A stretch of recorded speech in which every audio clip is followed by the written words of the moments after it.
રાજકોટ લોકસભાના ઉમેદવાર ભાઈ શ્રી મોહનભાઈના સમર્થનમાં મળેલી આ સભામાં બિરાજમાન જિલ્લા ભાજપના સૌ આગેવાનો, ધારાસભ્ય ભાઈ શ્રી કાંતિભાઈ ઓડાસરા સાહેબ, દિલીપભાઈ, પરસોત્તમભાઈ, મંચ ઉપર એટલા બધા નેતાઓ બેઠા છે ગાંધીજી કે હું આ બાજુ ફરીને ભાષણ કરી શકું એવું સ્ટેજ છે. બે બાજુ આમ બોલાય એવું છે, એવું સ્ટેજ છે. મંચ પર બિરાજમાન સૌ પાર્ટીના નેતાઓ, આ ચૂંટણીને સામાન્ય ચૂંટણી ગણવાની ભૂલ ન થાય એટલી જ વાત કરવા હું તમારી વચ્ચે આવ્યો છું. વિઠ્ઠલભાઈ બોલતા હતા લેવાન, કડવાન, મીઠાન, ખારાન, એ આ ચૂંટણીના મુદ્દા ના હોય. આ ચૂંટણીઓ, આ અત્યારે જે આપણે ચૂંટણી લડીએ છીએ ને એમાં મારા મતે ઉમેદવારો પણ મુદ્દો નથી. કોણ ઉમેદવાર છે એ આ ચૂંટણીનો મુદ્દો છે જ નહીં. જો આપણા ધ્યાનમાં એ વાત નહીં રહે તો આપણે આપણી જાતને અન્યાય કરશું, કોઈ બીજાને અન્યાય થવાની આમાં સંભાવના નથી. આ વખતની ચૂંટણી આપણે આપણા માટે લડી છે, એનું આપણે ધ્યાન રાખવું પડે એવી સ્થિતિ છે. તમે સહેજ સમજતા વિચાર કરો, અહીંયા ગ્રામ પંચાયત છે ને, સરપંચ કોણ છે? વિજયભાઈ સરપંચ છે. હા, હવે ફરીથી ગ્રામ પંચાયતની ચૂંટણી આવે તો આ વિજયભાઈ ચૂંટણી દેખાવા પડે કે ન દેખાવા પડે? કે એની વગરની ચૂંટણી હાલે? ભલે એની તરફેણમાં હોય, એની વિરુદ્ધમાં હોય, પણ કેન્દ્ર સ્થાને સરપંચ હોય એ રહેવો પડે કે ના રહેવો પડે? નગરપાલિકાની ચૂંટણી હોય તો નગરપાલિકાનો પ્રમુખ હોય, એની ભલે એની વિરુદ્ધમાં હોય, નબળા કામ કર્યા હોય તો, સારા કર્યા હોય તો ફેવરમાં હોય, પણ ચૂંટણીના મેદાનમાં તો હોવો જોઈએ કે ન હોવો જોઈએ? આપણી વિધાનસભાની ચૂંટણી હોય તો નરેન્દ્ર મોદી ચૂંટણીમાં દેખાવા પડે કે ન દેખાવા પડે? નરેન્દ્ર મોદી ન હોય ને આપણે બધા ચૂંટણી લડતા હોય એવું કંઈ ચૂંટણી હાલે? મને દેખાડો વડાપ્રધાન ક્યાં છે? આ ચૂંટણી વડાપ્રધાનની છે ભાઈ. વડાપ્રધાન આમાંથી બનાવવાના છે. દેશમાં વડાપ્રધાન છે જ ને, કે દેશ વડાપ્રધાન વગરનો છે? કોંગ્રેસી આગેવાનો આની ચોખવટ નથી કરતા કે 10 વર્ષથી હિન્દુસ્તાનનું રાજ ચલાવ્યું છે, 10 વર્ષનો અનુભવી વડાપ્રધાન તમારો છે. આ ચૂંટણી પૂરી થવા આવી, ઘરેણું છે ક્યાં? આડેથી આપણે ન પહેરતો હોય પણ વરે ખરે તો કાઢવા પડે ને. અત્યારે ક્યાં છે? વડાપ્રધાન ચૂંટણી છે જ નહીં. મિત્રો, એ પોતે કદાચ એની અગવડ સગવડ હોય તો આપણે એવું મોટું મન રાખીએ કે ન નીકળે. મને એમ દિવસે તો ટીવી જોવાનો ટાઈમ નથી મળતો, પણ સાંજે હોતા પહેલા થોડીક ચેનલો ફેરવું, કોંગ્રેસના નેતાઓના ભાષણો સાંભળવું. સાંજે સાંભળ્યા હોય, સવારે હમા કરતા ફાવે. પણ અત્યાર સુધીની ચૂંટણીમાં મેં કોઈ કોંગ્રેસી નેતાને બોલતા એવું ન સાંભળ્યા કે અમારા મનમોહનસિંહજીએ આ દેશ માટે આવા નિર્ણય કર્યા, આવી પોલિસી બનાવી, આવા હુકમો કર્યા, એને કારણે તમે અમને મત આપો. 10 વર્ષથી તમારા વડાપ્રધાન છે, એના નેતા એનું નામ નથી લેતા, એટલે પછી મેં તારવણી કરી નહીં લીધા જેવું. કોંગ્રેસ પાસે રીતસર આપણે જવાબ માંગવાનો ટાઈમ છે કે તમે બીજી બધી વાતો તો પછી કરો ને. તમે 10 વર્ષથી હિન્દુસ્તાનનું શાસન જેને હોપ્યું હતું એ માણસને પડમાં લાવો ને કરાવો વાત. દેશ માટે એમણે શું કર્યું છે? વાતો શેની ચાલે? દેશભરમાંથી કોંગ્રેસી નેતાઓ ગમે ત્યાંથી બોલે, આમ તો નેતાઓ નથી નીકળતા, માં દીકરો રેખડ્યા રાખ્યા, બીજા કોઈ ચૂંટણીમાં નથી દેખાતા.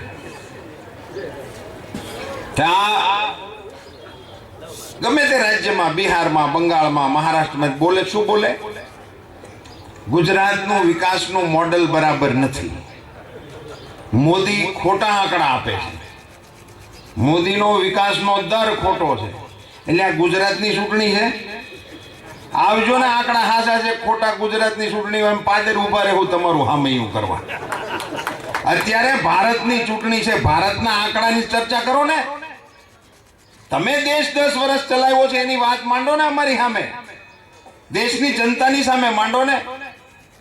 આપણને જો ધ્યાન ના રહે ને તો કેવું હાલે છે, વડાપ્રધાન ચૂંટણી નથી લડતા, નાણામંત્રી ચૂંટણી નથી લડતા, ડિફેન્સ મિનિસ્ટર ચૂંટણી નથી લડતા, આ મુખ્ય કલાકારો આ વખતે ઉતર્યા જ નથી.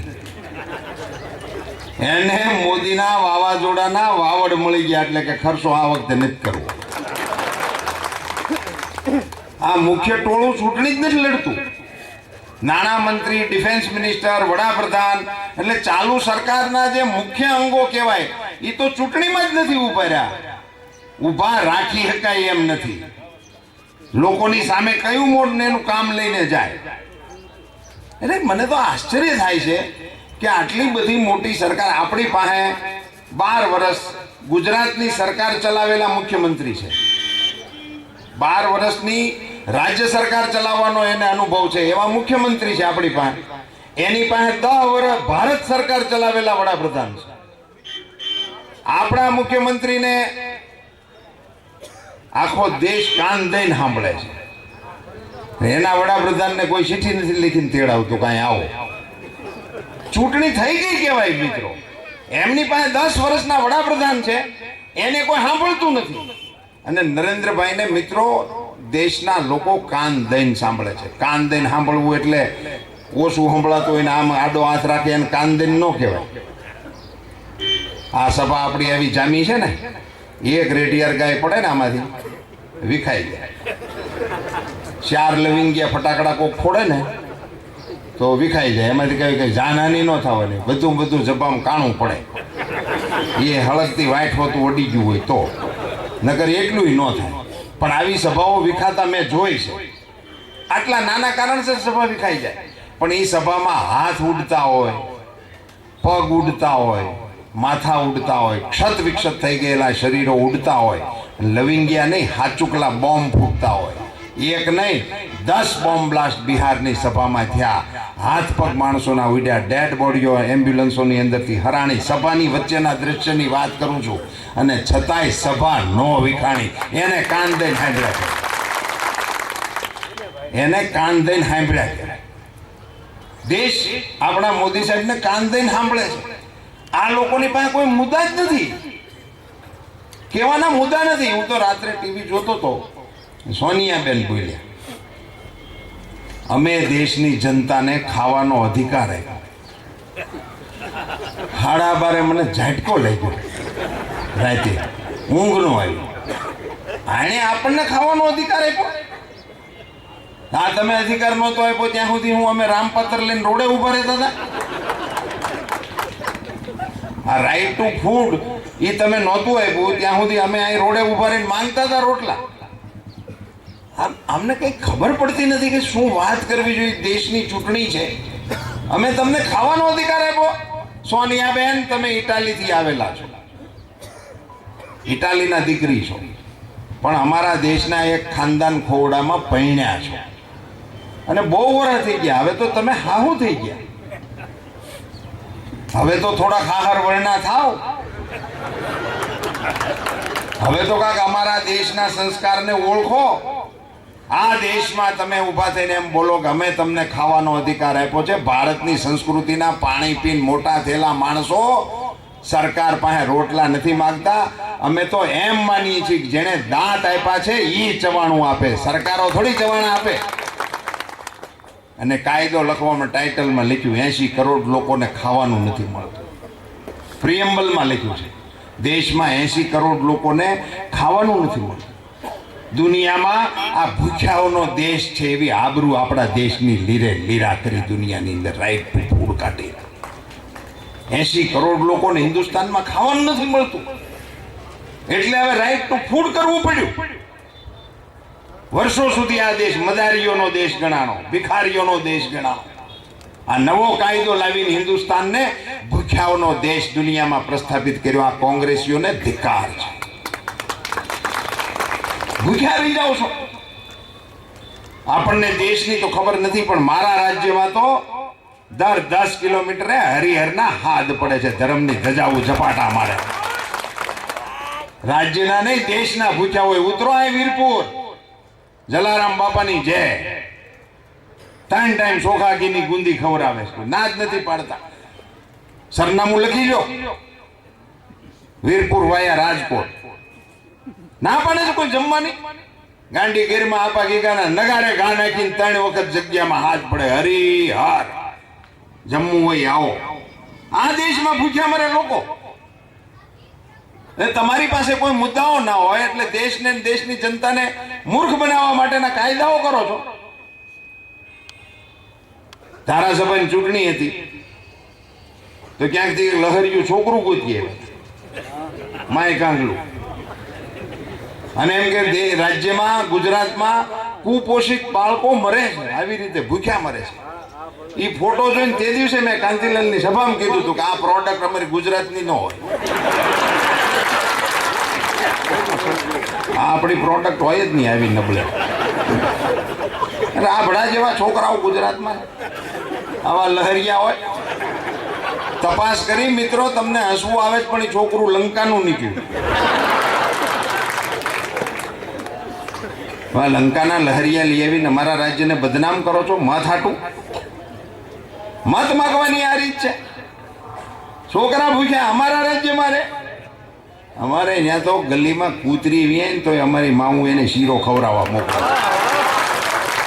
ગલુડીએ કુપોષિત નથી. આ કોંગ્રેસીઓ કોક જઈને તમારી આ સોનિયા બેનને જઈને કાનમાં જઈને કયો આ દેશમાં આવું હાલે છે. અહીંયા આપણે આવા કાયદા ન કરાય આ દેશમાં. પણ કરવા જેવું કંઈ હતું નહીં, કહેવા જેવું કંઈ હતું નહીં મિત્રો. પણ આપણે સૌ નાગરિક તરીકે આ ચૂંટણીમાં જે વિચારવાના મુદ્દા છે મિત્રો, એ તો ના કે, પણ આપણે નાગરિક તરીકે તો વિચારવું પડે ને. સરહદ ઉપર આપણે માટે લડતા જવાનોના માથા વઢાય અને માથા વિનાના શબ એના પરિવારજનોને સોંપવા પડે. મિત્રો, કોઈ ના હોય ને ત્યારે 1 મિનિટ માટે એકલા પડો ત્યારે વિચારજો કે જેને ઘેરે ડેડ બોડી આવ્યું હોય અને એની માં એની ઉપરથી કફન આઘું કરે અને એમાં એને છોકરાનું મોઢું જોવાની ઈચ્છા હોય અને માથું ન હોય, ત્યારે એ માના મન ઉપર કેવી પીડા ઊભી થાય એ તો જેની માએ જોયું હોય એને ખબર પડે. અને આ પીડાનો પડઘો દિલ્હીમાં બેઠેલી નમાલી સરકાર પાડી શકતી નથી, પાકિસ્તાનને પૂછી શકતી નથી, પગલાં લેવાની તો તેવડ નથી. મિત્રો, આ જૂના જમાનામાં બારવટિયાઓ આવું કરતા, નાક કાપીને ગામમાં મોકલતા, માથા વાઢીને ગામમાં તોરણ કરતા. શું કામે? ગામમાં પોતાની ધાક બેહાડવા માટે, ગામડાવાળાઓનું અપમાન કરવા માટે. એ જૂના જમાનામાં હાલતું હતું. આમણે આખા દેશની આબરૂને ધક્કો પહોંચાડવા માટે, હિન્દુસ્તાનની પ્રતિષ્ઠાને ધક્કો પહોંચાડવા માટે માથા કાપીને આપણને મોકલ્યા છે. એનો બદલો લેવાની તો વાત અલગ રહી મિત્રો, પણ આની પીડાનો પડઘો પણ ના પાડી શકીએ. એટલા આપણે નબળા થઈ ગયા. ચીના 50 કિલોમીટર આપણી હદમાં કરી ગયા. દેશના વિદેશ મંત્રીએ નિવેદન કર્યું કે આ બાબત કઈ ગંભીર નથી, આપણે ઘર મેળે એનો ઉકેલ કરી લઈશું. 50 કિલોમીટર કોઈ સૈનિકો આપણી હદમાં ઘરી જાય ગંભીર બાબત નથી. લાલ કિલ્લા સુધી આવે ત્યારે ગંભીર ગણશો. તમને દેશની સત્તા સોંપી છે, તમે કરો છો શું? સંરક્ષણ મંત્રી ચૂંટણી નથી લડતા. આ મુદ્દાઓની ચર્ચા નહીં ક્યાંય. દેશમાં એની કોઈ ચર્ચા જ નહીં. આ ચૂંટણીમાં બોલો, આવી જાઓ ચૂંટણી લડવા. બાંગ્લાદેશ 2 બદામ એ આપણને આપણી સરહદ ઉપર ગોળીબાર કરે, એની હુવાવડીનો ખર્ચ આપણે ભોગવેલો. 5 પૈસા 10 પૈસા એસટી માં ટિકિટ લેતા હતા સાહેબ. તમે ચેરમેન ત્યારે નહોતા. ઘોડાસરા બસમાં સામાન્ય માણસો 5 પૈસા ને 10 પૈસા ટિકિટ ઉપર સરચાર્જ આપતા હતા. બાંગ્લાદેશમાં જવાનો પણ આપણા લડ્યા હતા. જનરલ અરોરાએ ઢાકાની અંદર ઉતરીને નિયાજીને પગે પાડ્યો હતો. એ વખતે આપણે એ બાંગ્લાદેશ એ હવે આપણને અત્યારે ફાયરિંગ કરે આપણી સામે, આપણને બીવડાવે. એને ભારતની ફૌજનો ડર નથી લાગતો.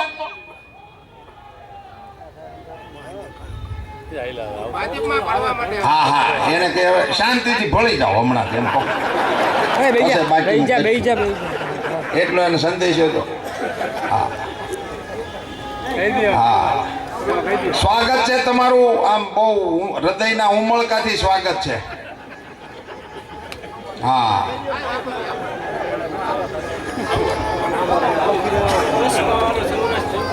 હા હા, હોય ને અટાણે આખો દેશ આમ ઉતાવળો થયો છે.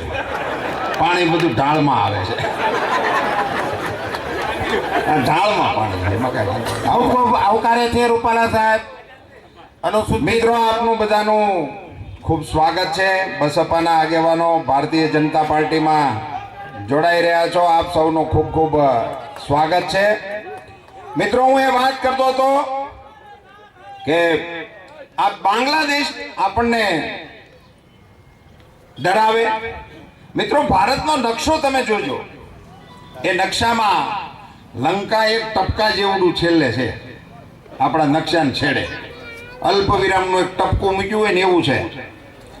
એ નકશામાં આટલું ટપકું હોવા છતાં એ લંકાના લશ્કરવાળા આપણા તમિલનાડુના માછીમારોને પકડી જાય, લૂંટી જાય.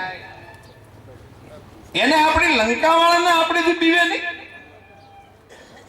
ભારતની સેનાનો લંકાનો ડર નથી. 3-4 દિવસ થયા હોય કે 5-7 દી થયા છે. હનુમાન જયંતિ ગઈ હમણાં 15 તારીખે કેમ હતી ને? હા, એક વખત હનુમાનજી પાસપોર્ટ અને વિઝા વગર લંકામાં ગયા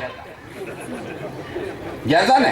જય ગિરી ચરણ દેઈ હનુમંતા ચલે ઉસો ગાપા તાલ તુરંતા જીમી અમોઘ રઘુપતિ કર બાના એ ભાત ચલે હનુમાના. એક વખત ગયા હતા, હજી હંતાઈને સપનામાં આવે છે. એકલો આવ્યો તો તોય આ લંકાની આવી સ્થિતિ કરી હતી. હાગમટે આવ્યો શું કરે એમ માનીને હજી બીવે છે.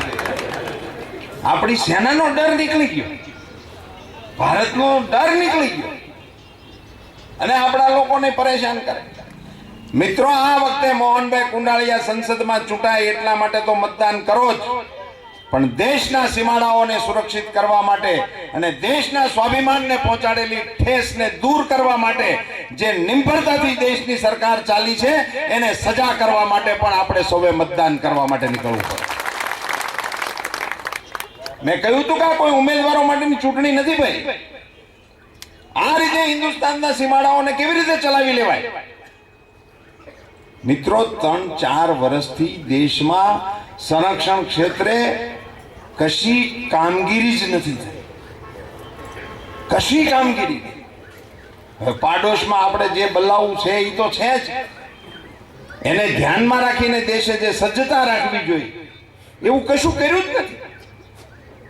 અને આ એક ક્ષેત્રમાં જેવું છે ને, દેશને લૂંટો, બેફામ લૂંટો. મિત્રો, 150 વર્ષ અંગ્રેજોએ શાસન કર્યું, એમણે જેટલો નહોતો લૂંટ્યો. 7 પેઢી મોગલોએ રાજ કર્યું, એને નહોતો લૂંટ્યો. એની કરતા વધારે લૂંટ યુપીએ 2 ના કોંગ્રેસની સરકારે લૂંટ્યો આ દેશ. દર અઠવાડિયે નવું કૌભાંડ આવે. એક કૌભાંડનો આંકડો આપણે પાકો કરી રહ્યા હોય ને ત્યાં બીજું આવે.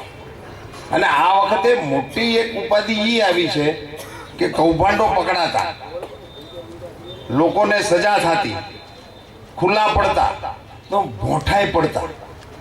હવે તેને ભોંઠા પડવાનું બંધ કર્યું. શરમ જેવી કોઈ ચીજ જ નથી. બોલ, આપણે તો ગામડાના લોકો છીએ.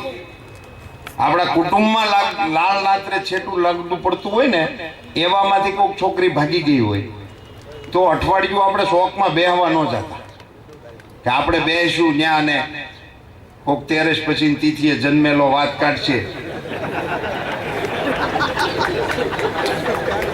એ તારીખો તો બધી આવતી હોય ને એમાં કીધું તો એ પાછા આપણે બેઠા હોય તો જ પૂછે કાં આવી ગઈ. હવે ભાઈ નહીં આવી હોય તમે ગોતી આવી છું, પણ તું હુઈ રહેતો હતો નિરાતે ઘેરે. પણ એને કઈ છોકરી નહીં પડી ન હોય, આપણા કુટુંબની ન પડી હોય, એને તો ડાયરામાં આપણને ભોંઠા પાડવા. ને આપણે એટલા માટે બેહતા ને, પ્રસંગમાં ક્યાંક ફરજિયાત જવું પડે ને તો પાછળથી ગરદણીને રામ રામ કરીને નીકળી જતા હતા. પણ શરમ થતી. આવું થતું હતું કે નહોતું થતું? આટલા કોંગ્રેસીઓ પકડાણા. તમે જોયો ચૂંટણી પહેલાના 2 મહિના પહેલાના વાતાવરણમાં જાઓ, ચૂંટણી નહોતી, કશું નહોતું. દેશમાં શું ચાલતું હતું?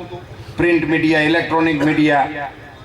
એક પ્રધાન પકડાતો હોય, બીજો જામીન ઉપર છૂટતો હોય, અન્નાજીનું ઉપવાસ આંદોલન હાલતું હોય, બાબા રામદેવની ટીંગાટોળી હાલતી હોય, આખા દેશમાં ભ્રષ્ટાચારની વિરુદ્ધની લડાઈ હાલતી હોય.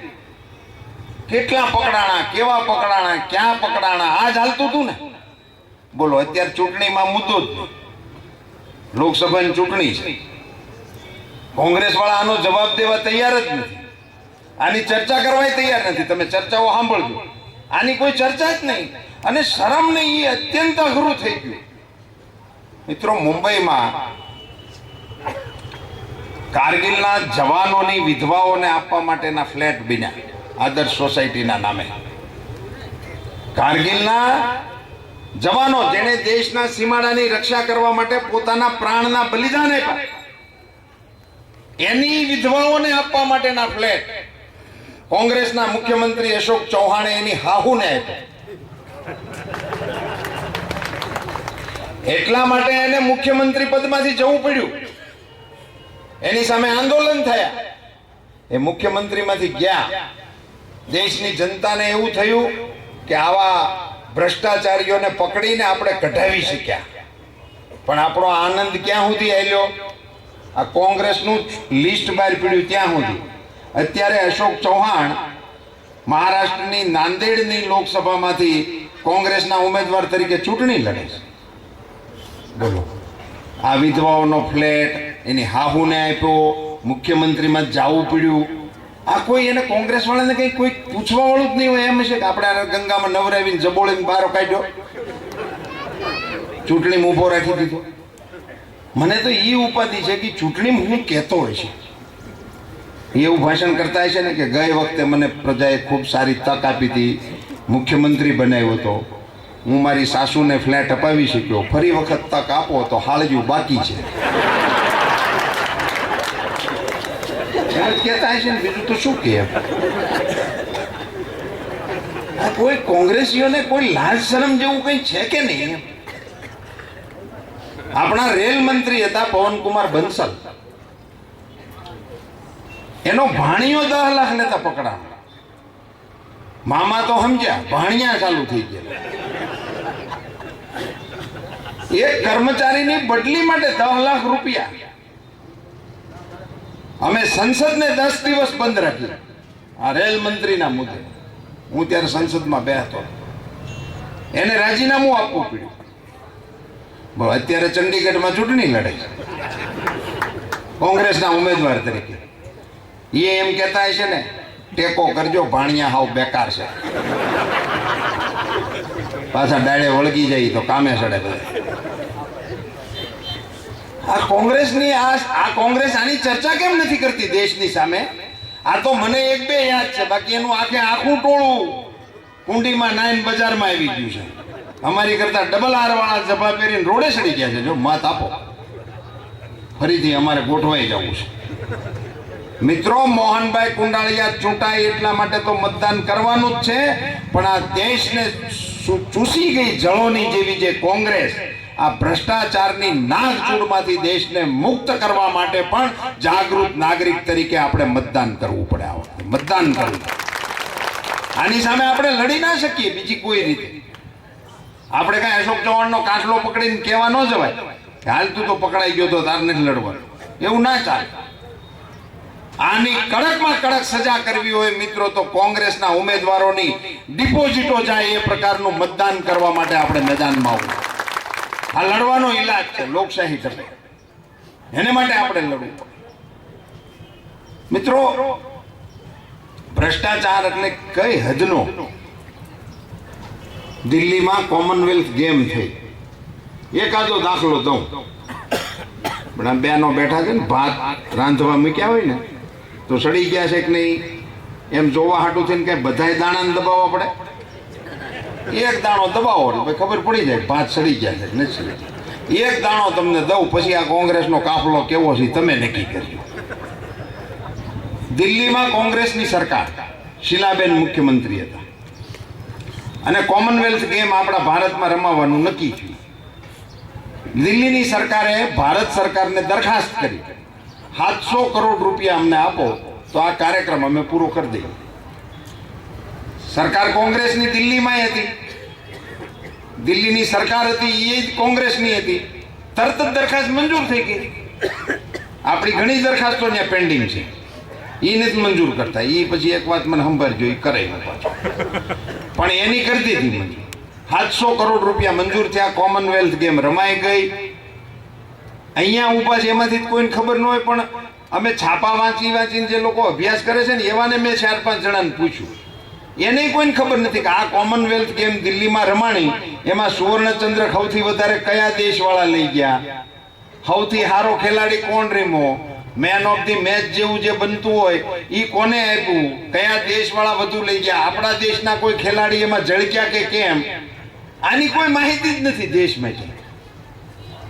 કલમાડી કેટલા ખાઈ ગયો, આની ચર્ચા. મહોત્સવ રમત ગમત નો અને ચર્ચા થઈ ગઈ ખાઈ જવાય, પણ એ સમજવા જેવી છે એટલા માટે મેં આ વાત કાઢી છે. અહીંયા 700 કરોડની દરખાસ્તથી શરૂ કરેલો આ કોમનવેલ્થ ગેમનો કાર્યક્રમ પૂરું થયું. બિલ આવ્યું કેટલાનું? 70,000 કરોડ. અહીંયા તાલુકાના, જિલ્લાના, નગરપાલિકાના આગેવાનો બેઠા છે. તમે દરખાસ્તો કરો તો એમાં 10%, 20%, 50%, ક્યારેક વર્ષ 2 વર્ષ વિલંબ થઈ ગયો હોય તો 100% એવો વધારો થાય. પણ 700 કરોડના 70,000 કરોડ, અને બે સરકાર કોંગ્રેસની છે. દિલ્હીની રાજ્ય સરકાર પણ કોંગ્રેસની છે, કેન્દ્રની સરકાર પણ કોંગ્રેસની છે, ને આંકડા બધા એના રેકર્ડ ઉપર છે. એમાંથી હું તમને આંકડા આપું.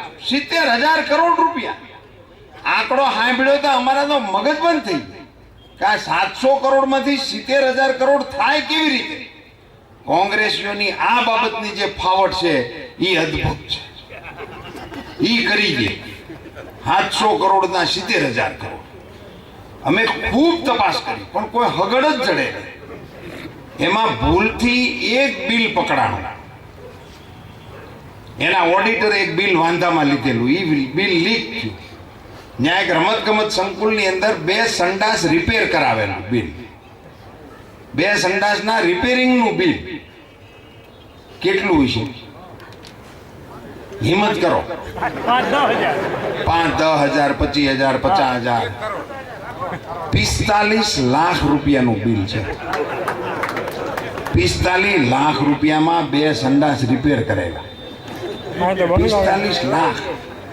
હું તો સવારમાં ઉઠીને સમાચાર સાંભળીને 25-30 કોંગ્રેસના આગેવાનો મળ્યો ત્યાં સંસદમાં કે આટો જ મારી આવો, હીરા કેવા ટાંક્યા છે તમને કહો. 45 લાખનું ટોયલેટ કેવું બનાવ્યું છે? તે એક જણો જીઆવીને મને મળ્યો, મને કે એના દરવાજા સેન્સર વાળા બનાવ્યા છે, ઓટોમેટિક, કાર્ડથી ખુલે. હું અહીંયા વડોદરા ઉતર્યો તો એક હોટલમાં, તે કાર્ડવાળા ગેટ એમાં હતા હોટલના રૂમના. તે હું કાર્યક્રમમાં ત્યાં ગયો એકલો તો કાર્ડ ઘેરા રાખું પણ ખુલે જ નહીં. નીચે કાઉન્ટરે ગયો, એને બોલાવ્યો અને એણે આવીને પાછું ખોલી દીધું. ત્યારે રૂમમાં ગયો, અડધી કલાક મારે લોબી માટા મારવા પડ્યા.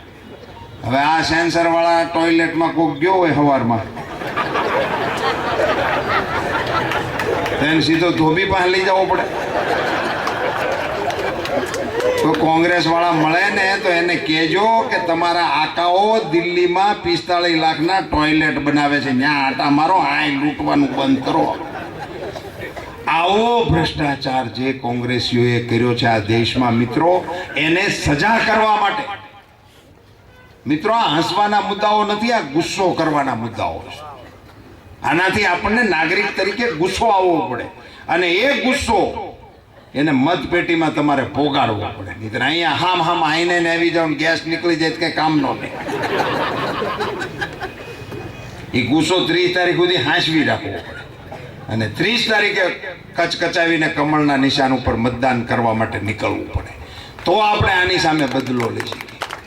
મિત્રો, આ દેશમાં આટલા 10 વર્ષ સુધી જેમને અબાધિત સત્તાઓ આપી એને સરકાર જ ન ચલાવી.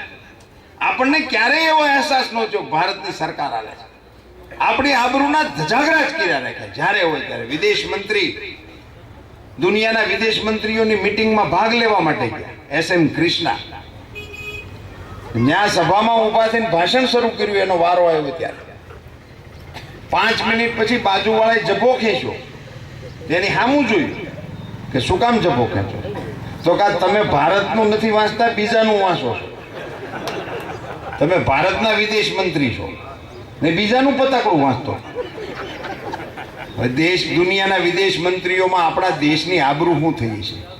એ લોકો તો એમ જ વિચારતા છે ને કે 120 કરોડનો હિન્દુસ્તાન છે, પણ આવી જ બગાયું છે બધી. આપણે એને એમ કેવું કે આ કોંગ્રેસની કોમોડિટી છે, એમાં અમે શું કરી શકીએ? ત્યાં તો ભારતની આબરૂ જાય. હું રૂબરૂ મળ્યો SM કૃષ્ણા અને મળીને મેં એને કહ્યું, મેં કીધું સાહેબ તમે બહાર જાઓ વિદેશમાં ત્યારે તો કાળજી રાખતા હો. તો કે ऐसा नहीं हुआ था, मैं जल्दी ही मैंने बदल दिया था. એનો અર્થ કે બદલે એવું તો પીડ્યું તું. એટલે મેં કીધું એટલી વારમાં તો हमारी दानेदार हो गई. એને બાજુવાળાને પૂછ્યું કે દાણેદાર કા ક્યાં મતલબ હોતા? આવા લોકોને શું આપણે કહીએ ને? કઈ સમજણ જ નથી મિત્રો. આ ઢબે પૈસા ઉઘરાવ્યા, ખાધા, લૂંટ્યા. હું તો દિલ્હી સંસદમાં રહ્યો તે તપાસ કરીને થાકી ગયો. દિલ્હીમાં કોંગ્રેસીઓનો દરજી કોણ છે? કઈ સાઈઝના જભાના ખિસ્સા બનાવે છે તો ભરાતા જ નથી. આવા માહોલમાં મિત્રો આ ચૂંટણી આવી છે. સરકાર કેવી રીતે હાલી? એક વખત ઓબામા આપણે ત્યાં આવ્યા. મનમોહન સિંઘે ડ્રાઈવરને સામું મોકલ્યો. ગાડીમાં લઈને એરપોર્ટમાંથી બહાર નીકળતા તો ગાડી બંધ થઈ ગઈ. હવે અમેરિકાના પ્રમુખ એને ત્યાં કાંઈ એવી ગાડી બંધ પડે તો રિપેર કરવાનું ને એવું ના હોય, નવી ગાડી આવે. પણ આપણે ત્યાં આવું નહોતું. એટલે આપણે તો ડ્રાઈવર હેઠો ઉતર્યો ને હુડ ખોલ્યું. એક બે જગ્યાએ ફૂંક મારી, એક બે જગ્યાએ તિખારા કર્યા, એક નળી કાઢીને ત્યાં ખાહ લીધો ને એવું બધું કર્યું. હુડ બંધ કરીને સેલ્ફ માર્યો, ચાલુ થઈ ગઈ. એટલે ઓબામાના મનમાં વિચાર આવ્યો કે આ તો ભારત આપણી કરતા આગળ લાગે છે. આપણે તો ખાલી ડ્રાઈવરોને આ જોબ ઉપર રાખીએ છીએ, ભારતવાળા તો મિકેનિક એક્સપર્ટ હોય એને રાખે છે. ડ્રાઈવરને પૂછ્યું કે ત્યાં ગાડી કેમ રિપેર કરી નાખી એટલી વારમાં? ડ્રાઈવર કે અઠે ગઠે. એટલે એના પીએને કીધું કે આનું અંગ્રેજી કરો. અઠે ગઠેનું. અઠે ગઠેનું અંગ્રેજી થાય. એક ઓક્સફોર્ડ યુનિવર્સિટી સુધી ફોન કર્યા પણ એનું કાંઈ અંગ્રેજી થયું. એમાં એને અમેરિકાથી ફોન આવ્યો. ફોન ચાલુ હતો ને હેંગ થઈ ગયો. પછી મથ્યા 2 જણા તો રિપેર ન થયો. ડ્રાઈવર અરીસામાંથી પાછળ જોતો હતો કે આ 2 જણા મથે છે ને ફોન બગડી ગયો. એને વાહેથી આમ લાંબો હાથ કરીને ફોન લઈ લીધો. હવે આપણો ડ્રાઈવર અમેરિકાના પ્રમુખનો ફોન, એમાં ટપો પડે. પણ એને તો રૂટીન પ્રમાણેની દવા કરી નાખી, બેટરી ખોલી નાખી. હા ને એવું કર્યું ફોનની. બેટરી બંધ કરીને માર્યો ધબો અને ફોન ચાલુ થઈ ગયો. તો ઓલા 2 અંદરો અંદર ચર્ચા કરે કે આ તો મિકેનિક નહીં પણ આ તો આઈટીના એક્સપર્ટ ડ્રાઈવરો રાખતા લાગે. ડ્રાઈવરને પૂછ્યું કે તે મારો ફોન કેવી રીતે રિપેર કર્યો? ડ્રાઈવર કે અઠે ગઠે. હવે ઓબામાને નક્કી થઈ ગયું કે અઠે ગઠે નામની કોઈ ફોર્મ્યુલા ભારતમાં શોધાણી છે જે મિકેનિક સાઈડમાં કામ આપે છે ને આઈટી સાઈડમાં કામ આપે છે. એક જ ફોર્મ્યુલા. મીટિંગમાં બેઠા ને ઓબામાએ બધી વાત પત્યા પછી મનમોહન સિંહને કીધું કે તમારા તો બધા પ્રશ્નો જે છે એ અમે હલ કરી દઈશું, પણ તમારું આ અઠે ગઠેની ફોર્મ્યુલા જે તમારા દેશમાં શોધાણી છે એ તમારે અમને આપવી પડશે. મનમોહન સિંહે ના પાડી દીધી કે આ ફોર્મ્યુલા ન મળે. ઓબામાએ એને ઓફર કરી કે તમને વધારાના પૈસા જોતા હોય તો આપીએ, લશ્કરી સરંજામ જોતો હોય તો આપીએ, હથિયારો જોતા હોય તો આપીએ, પણ આ ફોર્મ્યુલા તમે અઠે ગઠેની અમને આપો. મનમોહન સિંહ કે એ ન મળે. પછી ઓબામાએ વાત બંધ કરી. ડાયો માણે છે કે 2 રાષ્ટ્રો વચ્ચેની સંબંધો અઠે ગઠેમાં ન બગાડી નાખાય. એટલે રજા લીધી. મનમોહન સિંહ એને વિદાય આપવા માટે એરપોર્ટ ગયા. તો રસ્તામાં એક કોઈ ઊભા રાખીને મનમોહનસિંહને ઓબામાએ પૂછ્યું એ કે નો આપો તો કંઈ વાંધો નહીં, પણ શું કામ નથી આપતા એ તો કયો. ત્યારે મનમોહનસિંહે એને જણાવ્યું કે તમને હું એટલા માટે નથી આપતો કે એના આધારે જ મારી સરકાર હાલે. 10 વર્ષ હઠે ગઠે આવી આપણા દેશ. હવે એને હકાય ન હકાય તો તમારે આ મોહનભાઈને મોકલવા પડે તો આ બંધ થાય. મોકલવાના. મિત્રો, તમે ચૂંટણીમાં જે મતદાન થાય છે એના આંકડાઓ જોતા હશો. 70% થી 80% સુધીનું મતદાન થાય છે. 80% મતદાન. અને ગંભીર વાત મારે અહીંયા એ એટલા માટે કરવી છે કે 80% મતદાન જ્યાં થાય છે વડાપ્રધાન એના નથી બનવાના. 80% જેણે મત નાખ્યા છે વડાપ્રધાન એના નથી બનવાના. વડાપ્રધાન આઈના બનવાના. હવે 80% મતદાન ઈ કરે અને વડાપ્રધાન આઈના બનવાના હોય તો તમારે વ્યવહારે હવા 80 લખાવવા પડે કે નહીં? મને કહો. કોઈ નિયમ, કાનૂન, વાત, વજૂદ, પરિસ્થિતિ આવું બધું કઈ સાંભળ્યા વિના વ્યવહારે હવા 80 લખાવવા પડે કે ન લખાવવા પડે? અહીં તાલુકા ભાજપના પ્રમુખ કોણ છે? ભગવાનજીભાઈ. તો એ કોઈ કાર્યક્રમમાં બેઠા હોય અને 51 રૂપિયાનો ફાળો લખાવે અને પછી જિલ્લા ભાજપના પ્રમુખ એ કાર્યક્રમમાં આવે તો એને કેટલા લખાવવા પડે? 101 લખાવવા પડે. નો ખિસ્સામાં હોય તો ઉછીના લઈને લખાવવા પડે. પણ લખાવવા તો પડે કે ના લખાવવા પડે? પછી એ 25 લખાવે તો હાલે? સારું લાગે? એમ હવે તમે જો 80 હેઠા લખાવશો ને તો સારું નથી લાગવાનું તમારું, મારું નહીં. હવા 80 લખાવવા પડે. અને લખાવવા હાટું શું કરશો ઈ કહો. તમે કરશો શું? મતદારોને બૂથ સુધી લઈ જઈશું. એ લઈ જાય જો સારી વાત છે, પણ તમે મારી એક નાની એવી વાત માનશો?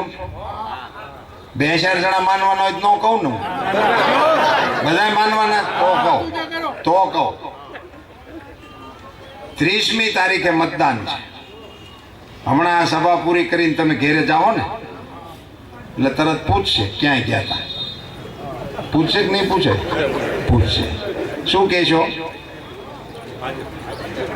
રાજકારણની સભા હતી, એમાં તને સમજણ ન પડે. આજનો દી એવું ન કહેતા. આજનો દી એવું ન કહેતા. હું કહું એમ કહેજો.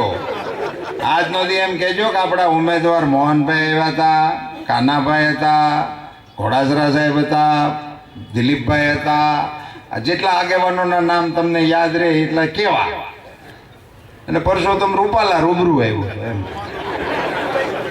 અને એણે એમ કીધું છે કે 30મી તારીખે સવારે આપણે 2 જણાએ હાથમાં હાથ નાખી આંકડિયા ભીડીને મતદાન કરવા જવાનું છે. કહેશો? હજી તો 30મી તારીખને વાર છે, ત્યાં સુધીમાં સમાધાન થઈ જાય. કહેજો, હિંમત રાખીને કહેજો, પણ દબાતા સ્વરે કહેજો. આમાં શું છે, ચૂંટણી ભેગું આપણું પતી જાય. ઘરમાં વાતાવરણ સુધરી જાય ને, ફાયદો તો આપણને જ થવાનો છે ને. એમાં આપણને શું વાંધો છે? તમને વાત મિત્રો હસવા જેવી લાગે છે, પણ દેશની લોકશાહીના સર્વોત્તમ યજ્ઞની અંદર તમે જો પતિ પત્ની સાથે હાથમાં હાથ નાખીને મત દેવા નીકળો તો લક્ષ્મી નારાયણ સ્વરૂપે મતદાન કરવા નીકળ્યા કહેવાય. આજે લક્ષ્મીનારાયણ સ્વરૂપે પ્રચાર કરવા કાનાભાઈની નીકળ્યા છે. એમ જો બધાય લક્ષ્મીનારાયણ સ્વરૂપે નીકળો ને મિત્રો, આ વખતે ચૂંટણીમાં કોઈ કડવાશ કે કોઈ વેરઝેર કે કોઈ વટ કે વાયડાઈ કે આવા કાર્યક્રમોને આ ચૂંટણીમાં સ્થાન જ નથી.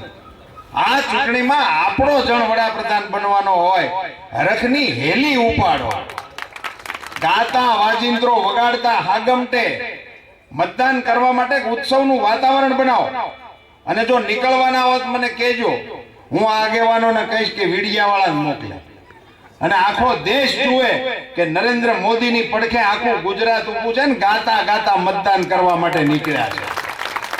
આ નાનકડી ટિપ્સ જો તમે અમલમાં મૂકશો તો વાસ્તવમાં 80% નહીં પણ 95% મતદાન થઈ જાય, એની મેળે થઈ જશે. અને આવો તડકો થાય ને ઈ પેલા રાજકોટ ફોન કરીને સમાચાર દઈ દેજો કે અમારા ગામડાઓમાં મતદાન થઈ ગયું છે. આ પ્રકારનું કામ આપણે આ ચૂંટણીમાં સૌએ કરવાનું છે. પૂર્ણ શ્રદ્ધા છે મિત્રો. ઘણા વર્ષો પછી અત્યાર સુધીની લોકસભાની ચૂંટણીઓ તો આપણે એવી રીતે લડતા હતા કે આપણને કોણ વડાપ્રધાન થવાનું છે એની ખબર ન હોય. મોટા માણાના વરઘોડામાં જોડાણેલા હોય એવું હથેકડા ફટાકડા ફૂટતા હોય ને મોટા ઢોલ વગડતા હોય, જાત ભાતની રંગોળી થતી હોય ને આપણે કરહડે સડીને દાંત કાઢતા હોય. આપણને કોણ બોલાવે? એવું જ થતું હોય ને મોટા માણાના લગ્નમાં. આપણને કઈ કોઈ તમે આગળ આવી જાવ એમ, અને આપણે દાંતે કાઢવા પડે.